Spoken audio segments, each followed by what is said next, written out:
성도 여러분 사랑합니다. 네. 오늘 성탄절인데도 이렇게 어디 안 가시고 교회에 나오셔서 감사드리고 각 오신 분들 각 가정에 행복이 충만하기를 축원합니다. 아멘. 이 성탄절만 되면은 젊었을 때는 그 좀 마음이 들뜨고 사랑하는 연인과 같이 어떻게 보낼까 이렇게 고민하던 때가 생각이 납니다. 근데 이제 이렇게 나이가 먹고 하니까 뭐 성탄인지 평일인지 참 이 인간사는 그래요. 근데 우리가 이 성도로서는 또 다른 의미를 부여해야 되는 삶이 바로 성탄절입니다. 이 성탄절은 그러니까 한 해를 시작하는 날이죠. 기독교인들에게는 첫 날이고 또 우리를 구원해 주러 인간의 육신으로 오신 하나님을 맞이하는 날이기도 합니다. 근데 우리가 성탄절에 대한 어떤 이 축하가 사실은 양면에 있어요. 하나는 뭐냐? 예수님께서 오셔서 영화를 누리고 가신 게 아니라 고난과 핍박을 당하시고 우리 대신 죄를 사하여 주시기 위해서 돌아가신 거니 태어남에 대해서 그닥 기뻐할 수가 없지. 우리가 미래를 모르면 기뻐할 수가 있지만 우리가 지금 후대에 예수님의 삶을 알고 있잖아요. 그러면 그 젊은 나이에 우리를 위해서 돌아가신 목사님의 삶을 우리가 알고 있는 입장에서 과연 이 탄생을 기뻐할 만할까? 우리가 보통 우리가 결혼해서 자식을 낳으면은 너무 기쁘죠. 내 자식이 생겼으니까. 근데 그 자식이 대통령이 될지 또 뭐 국회의원이 될지 교수가 될지 판검사가 될지 잔뜩 희망을 걸죠. 이 귀한 자식이 과연 뭐가 될까? 근데 우리가 미래를 알 수 없으니까 잔뜩 희망을 걸지만 이 자식이 크면서 사춘기를 거치면서 속색이고 부모 말을 안 듣고 가출을 하거나 또 이 방탕한 길로 가거나 그 부모의 잔소리가 듣기 싫어서 이 삐딱하게 나가다 보면은 그때부터는 자식이 왼수가 됩니다. 그런데 이 자식이 그렇게 왼수여도 우리는 다시 원래대로 돌아오기만을 기다리는 거죠. 왼수라고 해서 안 볼 수 있는 게 자식이 아니지 않습니까? 그래서 우리가 법률적으로도 보면은 이 자녀가 집안의 재산을 훔쳐가도 절도죄가 성립이 되지 않지 않습니까? 현재 형사소송법상 그렇게 돼 있어요. 그전에는 이 부모가 자식을 때리는 것도 훈육이라는 거로 면죄부가 됐지만 지금은 자식이라고 해서 때릴 수가 없어요. 그거는 폭력이지 훈육이라고 할 수가 없는 세상이 됐습니다. 그러니까 예전에는 그런 훈육이라는 명분하에 참 많이도 맞고 자랐어요. 안 맞는 집안이 지금 오히려 이상할 정도로 너도 맞았냐? 나도 맞았다. 이렇게 훈육의 집안에 살았는데 잠깐 제 얘기를 하면은 저희는 어머니한테는 꼴방 한 대 맞아본 적이 없어요. 예. 욕은 당연히 들어본 적도 없겠죠. 근데 아버지한테는 진짜 해초리를 참 많이 맞았어요. 근데 저희 아버님은 형이 잘못해도 오남매를 다 때렸어요. 아니 동생이 잘못해도 다 때리고 그러니까 잘못한 사람만 때려야 되는데 다 해초리를 댔어요. 그렇게 되면 어떤 일이 벌어지냐? 형이 잘못했을 때는 다 맞는 거로 끝나요. 그런데 만약에 동생이 잘못하면은 한번 아버지한테 혼나고 나서 형이 너 때문에 혼났다 하고 또 동생들을 때려요. 그러면 또 동생이 또 둘째가 만약에 잘못해서 거기서 끝날 텐데 막내인 제가 잘못하면 또 둘째가 너 때문에 형한테 맞았다 그러고 또 혼내죠. 그러니까 그냥 내가 잘못하면 3번 혼나니까 굉장히 무서운 거죠. 그냥 형이 잘못하면 한 번으로 끝나는데 형이 잘못해서 한 번만 끝나는 것도 억울해 죽겠는데 내가 잘못하면 따따블로 혼나니까 참 이 불공정한 훈육인데 이런 훈육이라는 거의 명분으로 우리가 자식 교육을 그렇게 하던 과거의 좀 이 미개한 후진국적 사고였죠. 근데 지금은 이제는 이 자식이 부모가 때리면 경찰에 신고도 가능합니다. 예. 이렇게 우리가 바뀐 거를 우리가 교회에서 하나님과 우리의 관계를 한번 또 보자고요. 교회에 오면 교회에 와서 이 훈육이라는 명분으로 우리가 이 비교는 좀 비슷할지 모르지만 이렇게 해야 신앙생활이 맞다, 저렇게 해야 신앙인의 자세다, 이렇게 훈육 아닌 훈육을 하게 되면 이 받아들이는 사람이 참 좋은 말씀이고 내가 그렇게 살아야 되겠다라고 생각이 들면 그게 참된 전도의 교리가 되는데, 받아들이는 사람이 그렇게 안 받아들이면 그게 이제 잔소리가 되고 심지어는 비아냥의 대상이 되기도 합니다. 그래서 보니까 제가 늘 말씀하는 게, 그래서 성도들에게 아무리 집사 권사라도 평신도에게 잔소리하지 말라. 내 신앙이 다 옳다고 볼 수가 없다. 사도 바울은요, 항상 선하게 살되 제가 모르는 죄를 진 것에 대해서 반성하고 살았습니다. 자기도 모르는 죄를 져요. 사도 바울은 그거에 대해서 회개하고 번뇌를 했습니다. 우리가 알고 죄를 짓는 게 아니라 자기도 모르고 죄를 짓는 경우가 진짜로 많습니다. 제가 지난 시간에 예를 들었지 않습니까? 이 스님이 법당에 올라갈 때 자기도 모르게 살생하는 것에 대해서 이 빗자루로 발을 때리듯이, 사도 바울도 늘 선함을 행한다 했지만 자기도 모르는 죄를 진 것에 대해서 하나님께 고백을 했습니다. 그러면 우리가 삶에 있어서 진짜 나는 떳떳하다, 나는 진짜 죄를 안 짓고 산다 하는 사람 자체가 얼마나 오만스러웁니까? 우리가 살면서 죄를 짓고 살 수밖에 없어요. 내가 아는 죄는 말할 것도 없이 내가 모르는 죄를 짓고 산다는 거죠. 우리는 그거에 대한 거에 대해서 우리가 다시 한번 자신에 대한 겸손함을 가져야 됩니다. 우리가 이 감사하게 산다는 거는, 살아있음에 감사한다는 거는요, 지금 살아있으니까 감사란 그런 액면적인 얘기가 아닙니다. 우리가 낯 놓고 기억자 모른다 그러는 게 그 말 뜻이 낯을 놓고 기억자를 모른다는 뜻이 아니잖아요. 기억자 같은 모양이 있는데도 낯을 놓고도 기억을 모른다는 그 의미를 해석해야 된다는 거죠. 우리가 그런 의미를 해석하지 못하고 그냥 그 단순한 그 어구에만 의미를 두면 안 됩니다. 살아있음에 감사하라는 거는요, 내 과거에 대한 감사입니다. 내 과거에 대한 감사가 있을 때 지금 사이에 살아있음의 존재가 의식이 되는 거예요. 내가 지금 살아있는데 뭐 어쩌라고요? 살아있는 거에 대해서 어떤 감사를 할 수 있습니까? 우리가 살아있기 때문에 나에게 은혜를 준 사람에 대한 은혜에 대한 감사를 가질 수가 있고요. 배은망덕하지 않은 삶을 살 수 있는 거예요. 우리가 나한테 10가지를 잘해줘도 한 가지를 못하면 굉장히 서운해하잖아요. 그게 배은망덕이 되는 거예요.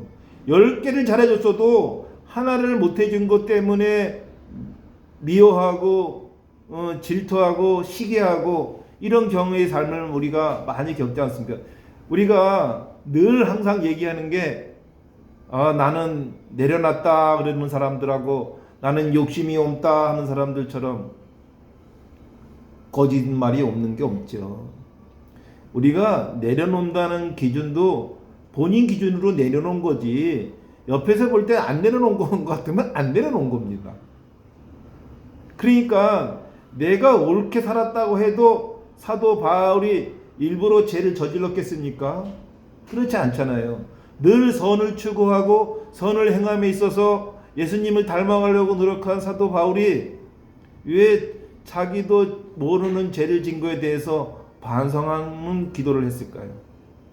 성도 여러분, 우리가 진짜로 내 의지와 상관없이 남에게 상처를 줄 수 있어요.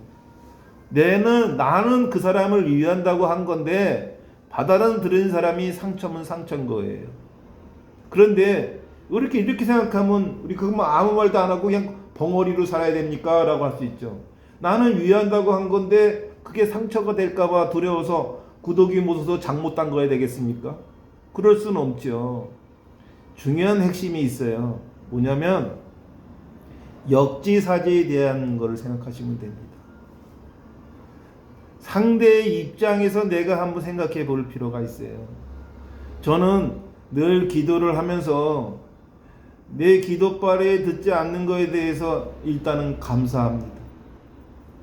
저는 기도를 듣는 거 들어주시는 하나님에 대한 감사는 뭐 지당한 거니까 뭐 의미가 없죠. 근데 제 기도를 들어주지 않으심에도 저는 감사를 해요.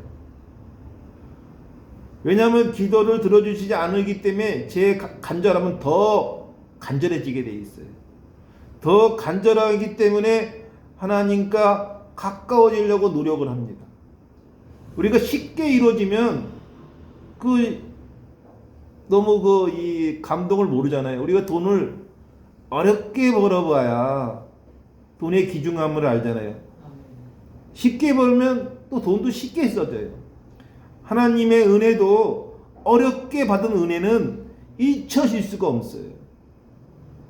그리고 그 은혜에 대해서 늘 감사하며 살 수가 있죠. 근데 쉽게 얻은 은혜는 쉽게 잊어버려요. 저는 진짜 복이 많은 사람이에요. 저는 복이 진짜 은혜를 너무너무 많다. 하나님의 존재함을 저는 하나님을 본 적도 없어요. 하지만 하나님의 은혜를 너무 많이 받았다는 걸 몸으로 느끼고 있고 생각으로 가지고 있습니다. 성도 여러분, 우리가 이 몸이 좀 아파요. 그러면 괴로웠죠. 그래서 기도를 합니다. 그런데 기도를 몸이 아프지 않은 사람들은 기도를 할까요? 아픈 거 낫게 해달라는 기도는 절대 안 할 거예요. 근데 저는 매일 몸이 안 좋아서 매일 아프지 않았으면 하고 기도를 합니다. 기도를 누가 시켜서 하는 것도 아니에요. 그냥 저절로 내 몸이 아프니까 통증 좀 없게 해주십시오 하고 기도를 해요. 다음에 저희 자식이 속을 속여. 그러니 우리 자식들이 잘 되게 해달라고 기도를 하는데 안 되는 자식만 기도할까요? 또 본 김에 제사 지낸다는 속담이 있죠. 그러다 보니까 못난 자식을 기도하다 보니까 잘난 자식도 같이 기도하게 되더라고요. 우리 성도들 중에 어려움을 느끼고 계신 분을 제가 듣고 그 어려운 분을 기도를 하다 보면은 안 어려운 분도 기도하게 돼 있죠. 꼭 뭐 어려운 분만 딸랑 기도를 할까요? 그러다 보면 어렵지 않다고 했는데 제가 착각에 빠졌더라고요. 제 생각에 어렵지 않은 거지 어려울 수 있잖아요. 우리가 어느 집구석을 가도 다 사정이 있고 괴로운 일이 있잖아요. 근데 내 기준을 봐서 저 집구석은 괜찮으니까 저 집은 건너뛰고 기도할 수는 없잖아요. 저는 이 기도에 대한 사람이 우리가 이 다른 삶보다도 진짜 은혜를 받는 그 기도는 은혜를 받을 수 있게끔 나에게 고난과 시련을 주는 그 하나님의 은혜가 나를 더욱더 공고하게 하고 담대하게 해주시는 것을 저는 믿습니다. 우리가 믿는다 하면서 믿지 못하는 거가 우리는 많아요. 하나님이 전지전능한데 왜 이러한 일이 내 상황에 벌어질까? 그래서 왜 누구를 시기하고 질투하고 미워할까? 그러면 그게 받는 사람이 괴로울까요? 그 시기와 질투를 하는 사람이 괴로울 거예요. 이건 뭐 무나 시기하고 질투하는 사람이 괴로운 거지 받는 사람은 그닥 신경도 안 씁니다. 제가 나 좀 미워하나 보다. 이 정도지 그 미움 받는 사람이 미움을 하는 사람을 죽이고 싶을까요? 그럴 일은 일도 없어요. 미워하는 사람만 그냥 저거 죽이고 싶은 거야. 그냥 저거 꼴보기 싫은 거야. 그렇죠? 그러니까 미움을 하는 사람이 괴로운 거니까 그게 자승자박이라고 그러는 거예요. 자기가 자신을 얽매이는 거라고요. 그냥 요새 젊은이 말들은 뭐예요? 개무시하면 됩니다. 예? 그냥 무시하는 거죠. 그러면 내가 속상할 일이 없잖아요. 근데 괜히 미워해. 그걸 뭐라냐면 꼴값 떤다 그러는 겁니다. 왜 미워합니까? 그러면 교회에 나올 이유도 없어요. 교회에 나오는 게 사랑하라고 나왔는데, 아니 사랑은 못할 망정 미워해서 되겠습니까? 사랑을 못할 망정 미워하기까지 한다면 그 교회에 나올 이유가 없죠. 그리고 더욱이 예수님을 닮아가려고 하는 삶이라면은 더더욱 미워한다는 자체는 그냥 사탄이 내 몸에 있는 겁니다. 예수님과 하나님과 동행하는 게 아니라 사탄과 동행을 하는 거예요. 사탄과 동행하는 자만이 누구를 미워하고 시기하고 그러는 거 아니겠어요? 우리가 늘 하나님과 동행한다 한다면 사탄이 우리와 동행할 수 있는 그 거리마저도 두지 말아야 됩니다. 그거는 실천밖에 없어요. 이 우리가 제일 많이 상처를 주는 게요, 이 셋째 혀입니다. 우리가 귀가 두 개잖아요. 귀가 왜 두 개인지 아세요? 많이 들으라고 두 개가 아니에요. 한쪽 귀 듣고 한쪽 귀 흘려버리라는 게 귀가 두 개입니다. 근데 입은 하나예요. 나오기만 하지 들어가지를 못해요. 그렇지 않습니까? 근데 나오니까 이 나온 말 뭐래? 주워 담지 못한다 하잖아요. 그러니까 저 사람이 말한 거를 주워 담지 못하니까 가짜는 말이면 이쪽 귀로 들려 이쪽 귀로 내보내라 이겁니다. 이해되시죠? 하나님이 우리 육신을 만들 때도 아주 오묘하게 만드셨어요. 뱉은 말에 가짜 넣으면 한쪽 귀를 듣고 한쪽 귀를 흘려버려라 해서 귀가 두 개입니다. 그러면 어느째 귀가 제대로 써 있느냐? 복음의 말씀을 들을 때는 두 귀가 들리기만 해야 돼요. 귀를 자세히 보세요. 귀가 왜 이렇게 돼 있으니까 그냥 옴써도 되는데, 그쵸? 앞을 보고 앞에 목소리를 들으라고 이렇게 귀가 안으로 잡혀져 있는 겁니다. 우리의 육신이 그렇게 하나님의 오묘하신 우리 육신의 이치를 보세요. 우리가 좋은 말은 귀담아 들어야죠. 안 좋은 말은 흘려버려야 되죠. 이런 것들이 우리 육신에 다 나와 있습니다. 우리가 보는 것도 마찬가지입니까? 우리가 이렇게 보면은요, 우리의 빛의 삼원색에 의해서 빨간 것도 빨간 게 아니고 파란 것도 파란 게 아닐 수가 있습니다. 근데 우리는 그렇게 판단하죠. 그래, 그게 빛의 삼원색입니다. 예? 이 빛의 삼원색에서 하나만 빠져도요, 보라색이 검정색으로 보입니다. 우리가 보이는 게 다 진실이 아니에요. 근데 우리는 보이는 거로 판단을 합니다. 보이는 거로 판단, 예를 들어서 우리가 사기를 당하는 게 뭡니까? 저 사람이 돈이 많아 보이니까 설마 내 돈은 떼어먹을까 해서 하는 거나, 너만 알아 하고 어떤 사람이 진실되게 정보를 준다는데 너만 알아는 정보는 없습니다. 근데 거기에 빠져서 사기 당하는데 제가 늘 그래요. 사기는 욕심에서 온다. 욕심이 없는 사람이 사기가 올까요? 그러면 이러죠. 나는 절대 욕심이 없는데 못된 사기꾼 놈 때문에 제가 사기를 당했습니다 라고 하시는 분이 있어요. 그분을 내가 쭉 들여다보면요, 자기 기준에 욕심이 없는 거예요. 그게 아전인수격 해석이죠. 아니, 너만 아는 정보라는 그 말 자체도 자기를 가대평가한 거죠. 그 사람이 왜 너만 아는 정보를 줄까요? 그럴 일은 그냥 호구로 받아 준 거예요. 진짜로 존귀하고 대단해서 너만 아는 정보를 준 게 아니라 호구라서 정보를 준 겁니다. 어떤 정보요? 사기 정보를 준 거죠. 그런데 내가 대단하다고 생각하니까 그거 자체가 사기의 원인이 됩니다. 제가 교회를 하면서 이 다단계의 얘기를 좀 하지 마라, 다단계 하지 마라라고 제가 이 사석도 설교에서도 얘기를 해요. 근데 다단계가 나쁜 게 아닙니다. 예?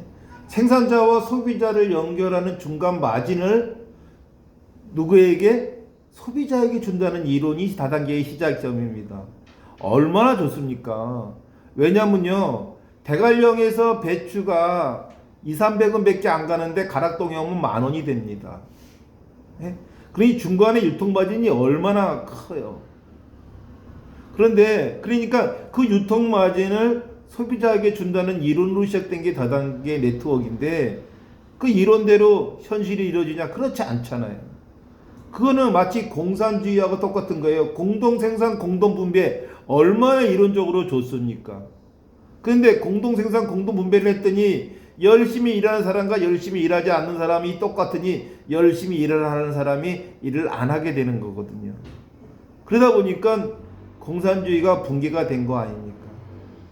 마찬가지로 이게 사람이 생각하는 기준이 다단계도 마찬가지로 제가 다단계 자체를 싫어하는 게 아니에요. 아니 지금 다단계 중에 세계적인 글로벌 다단계 아메이라든가 뉴스킨이라든가 허벌라이프라든가 아직도 건실하게 계속 발전되고 있는 글로벌 다단계 기업도 있지 않습니까? 근데 왜 우리 국내 다단계가 문제인 거예요? 국내 다단계 업체들이 그런 것들에 대해서 이 도덕적이지 못하고 또 이 한탕주의고 다음에 그거를 연결하는 사람들 다마저도 제대로 그 이 도덕성을 가지지 못했기 때문에 피해가 발생했는데 자기가 피해를 봤으면 자기로 멈춰야 되는데 그거를 또 뭐라 그럴까요? 보상심리라 그럴까요? 또 연결을 해요. 그런데 이 우리가 다단계 하는 사람들이다 하고 이 폄하할 필요는 없어요. 나만 안 하면 되는 거잖아요. 그렇죠? 또 내가 피해를 봤으면 추천을 안 하면 되는 거잖아요. 그런데 내가 그거를 알고도 그렇게 한다는 게 잘못된 거죠. 그리고 직업은요, 인간의 눈으로 평가하지 마세요. 세상의 직업은 좋은 직업, 나쁜 직업, 잘난 직업, 못난 직업 없습니다. 먹고 살려고 하는 겁니다. 그 다단계마저도. 그렇지 않습니까? 그런데 어떤 직업에 대해서 평가하는 게 아니라 저는 교회에서만큼만 하지 말라는 거예요. 교회는 이 성도들과 교제에 친분을 쌓고 우리가 매일 이 사도신경에 뭐라고 나옵니까? 맨 마지막 구절 제가 한번 읽어보겠습니다.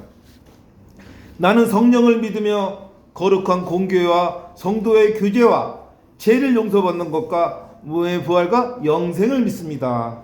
아멘. 우리가 여기 중에서 성도의 교제입니다. 성도의 교제가 비즈니스 하는 성도의 교제를 말하는 게 아니에요. 하나님의 말씀을 서로 복음을 전도하고 그 대화를 나누면서 사랑으로서 서로 성도를 사랑하라는 거에 대한 교제지, 모여서 다단계가 좋다, 어떤 비즈니스가 좋다, 누가 사기를 당하더라, 이런 상황이 당했더라, 이런 얘기를 교회에서 하지 말아달라는 말씀을 드리는 거예요. 근데 이 말씀을 자칫 오해하시는 분들도 있어요. 저는 이 교회에서만큼만은 이 서로 사랑하고 흠이 됐으면 좀 보담아주고, 설사 이게 소리도 맞장구쳐야 소리가 나는 거예요. 다단계 얘기하는데 상대가 다단계 얘기를 안 들으면은 더 이상 할 얘기가 없잖아. 아, 그렇더라 맞더라 하니까 이게 진행이 되는 거예요. 코인 얘기가 한 명이 코인 얘기했는데 아무도 관심을 안 가지면 코인 얘기가 안 나오는데, 아 맞아, 무슨 코인은 얼마를 더 했더라, 이렇게 되면서 전혀 이 교회와 상관없는 대화가 이어지니까 이런 거로 인해서 품위가 떨어지고 품격이 떨어지는 거예요. 우리가 목욕탕에 가면요, 부자나 가난한 사람이나 뻘거벗으면 저 사람이 부자인지 가난한지 알 수가 없어요. 다시 옷을 입으면 뭐 롤렉스 시계를 찾는지, 가방이 MGM인지, 누이비통인지, 그런 걸 보고 저 좀 사나 보다 하는 거지, 목욕탕 안에서 뻘거벗고 있을 때는 아무도 알 수가 없어요. 제가 도곡동에 사는데 이렇게 지나가다가 보면 허름한 잠바떼기에 그 할아버지가 지나가는데 나중에 알고 보니까 이거 어디 병원장이시더라고요. 큰 병원의 병원장이세요. 제가 아버지 학교 이 도곡동 아버지 학교 천주교 다닐 때 아버지 학교 회장이었는데, 저희 이 총무가 멀끔하게 생긴 좀 젠틀하게 보여서 나는 대기업에 다닌 줄 알았더니 수원지방법원 부장판사더라고요. 우리가 외모로 뭐 평가할 수가 없어요. 하물며 뻘거벗은 목욕탕 안에서 어떻게 알겠어요? 우리 교회는요, 뻘거벗은 채로 들어오는 겁니다. 하나님 앞에 벌거벗은 채로 들어왔는데 왜 사회에서 그 껍데기까지 이 안에 들어오냐 이거예요. 저는 그거를 지적하는 겁니다. 무슨 비즈니스 있어? 나 저 목사는 다단계 뭐지 싫어해 이러는 분이 있어요. 제가 교회 안에서 하는 걸 싫어하는 거지. 그것도 먹고 살자고 하는 거 아닙니까? 네? 저는 교회는 우리가 하나님이 목욕탕에 들어온 겁니다. 벌거벗고 들어온 거예요. 벌거벗고 들어온 데서 뭘 시기하고 뭘 질투하고 네가 잘나네 내가 잘나네 그 사회적인 걸 가지고 이렇게 하면 안 되죠. 이명박 대통령 그 교회에서 주차 봉사했습니다. 예? 대기업 회장이었어요. 현대건설 회장이었는데 주차 봉사했습니까? 그런 거죠. 교회를 하는 데는 벌거벗고 들어오는 겁니다. 아기 예수께서 벌거벗고 이 세상에 태어나셨잖아요. 어디서 태어났습니까? 이 마구간에서 태어난 거예요. 제 마지막 이 천한 아주 바닥에서 이 세상 어려운 사람들부터 보기 시작하시겠다는 겁니다. 위에서부터 내려보겠다는 게 아니라 힘들고 어려운, 그래서 예수님이 왔을 때 가장 먼저 소식을 들은 사람들이 누굽니까? 목자들이 있지 않습니까? 왜 왕이나 이 대강 고작 이 사람들이 예수님의 온 탄생을 본 게 아니고 목동들이 본 거예요. 목자들이. 그렇죠? 즉 예수님의 기쁜 소식을 우리는 기쁘다고만 볼 수 없다라고 해야 돼요. 예수님의 우리 전체적 삶을 볼 때는 슬픈 일이죠. 근데 그 슬픔을 우리가 기쁨으로 받아들여야 된다는 겁니다. 그게 기쁜 구주가 오신 거죠. 아까 살아있음에 감사하는 거는 과거의 삶에 감사를 해야 된다는 거죠. 우리가 한치 앞을 내다볼 수가 없어요. 그러니 지금 내가 우리가 있죠. 어제의 적이 오늘의 동지가 되고 오늘의 동지가 내일 적이 된다는 말이 있어요. 지금 저 사람을 미워할 필요가 없어요. 저 사람이 나중에 내 동지가 될 수도 있어요. 톨스토이가 말했습니다. 이 세상에서 가장 소중한 사람은 당신 앞에 있는 사람이다. 저 왼수 같은 사람도 내가 지금 중풍으로 쓰러지면, 뇌졸중으로 쓰러지면 119 전화 걸어줄 사람은 저 왼수 같은 사람이에요. 그러니 내 앞에 있는 사람이 가장 소중한 사람입니다. 먼데 있는 친척보다 가까이 있는 이웃이 낫다는 말이 그런 말 아니겠습니까? 내 자식이 셋이나 있어도 저는 지금 내 앞에 있는 성도분들이 소중합니다. 아멘. 성도분들이 행복하시기를 늘 축원합니다. 아멘. 성도분들이 서로 화목하시고 교제하고 용서하고 이해해 주시는 삶을 사시기 바랍니다. 그게 바로 우리가 하나님을 닮아가려는 삶입니다. 오늘 성탄절에 와서 우리가 새해를 맞이하는 겁니다. 예수님이 태어나신 일로부터 새해를 시작하는데 아까 제가 말씀드린 게 있어요. 일반인들은 앞으로 6일 후가 새해입니다. 우리는 6일 전, 일주일 전 우리는 새해를 미리 맞이하는 겁니다. 그러니까 준비되어야 되죠. 새해를 준비할 수 있게끔 예수님이 이렇게 태어나신 거예요. 다른 사람보다 우리 기독교인은 일주일 전 새해를 맞이하는 이 기쁨을 안겨드리는 그 기회를 주셨다. 그러니까 우리가 준비하면은 준비 안 한 사람보다 잘 살아야 되겠죠. 그러니까 우리가 준비된 일주일을 통해서 내년 새해가 우리 하나님의 은혜가 우리 성도분들에게 축복되기를 축원합니다. 네, 기도하겠습니다. 은혜로우신 하나님 아버지, 말씀이 육신이 되어 우리 가운데 거하심으로 잃어버린 우리에게 생명과 소망을 주심을 감사드립니다. 이 성탄의 은혜가 예배당을 넘어 우리의 가정과 일터 그리고 이웃을 향해 흘러가게 하옵소서. 세상의 빛으로 살아가게 하시고 주님의 사랑을 전하는 증인의 삶을 살게 하옵소서. 우리를 위해 이 땅에 오신 예수 그리스도의 이름으로 기도드렸나이다. 아멘.